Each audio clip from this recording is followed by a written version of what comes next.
The Star Entertainment Group has been fined $100 million by the New South Wales gaming regulator in response to breaches at its Sydney casino. The Star's Sydney casino licence will be suspended from Friday.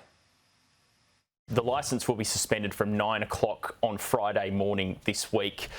Basically, it's a suspension in name only because the casino will be allowed to continue operating. Patrons will continue to be allowed to gamble at the Star Casino in Sydney. However, there will need to be an independent monitor appointed by the New South Wales Independent Casino Commission to have overarching rule over what happens at the Star Casino.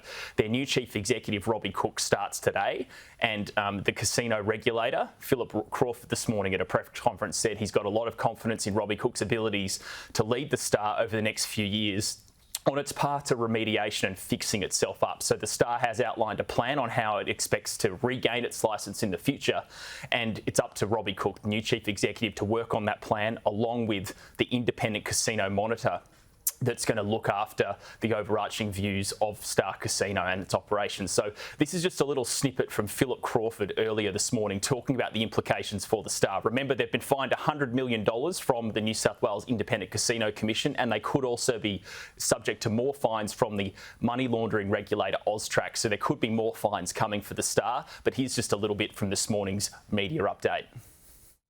The appointment of the manager means that the Star Casino will remain open and all staff will remain employed.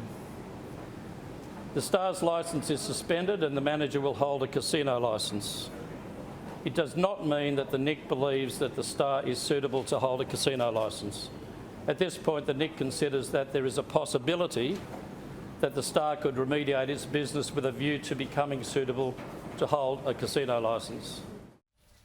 So I think you can hear there that the Casino Commission has sort of had to weigh up a few things about the Star and realise that it is a big employer in Sydney. It does contribute to the economy, so that's one of the reasons why they're allowing them to maintain their trading. They didn't want all of those employees that work there to suddenly be without a job overnight. So it's going to continue operating. The shares today for the Star are currently in a trading halt. Obviously, the board's going to have a meeting and talk through today's fine, and they'll have to respond to that on the stock market. So they could get an update from the Star Casino a little bit later this morning.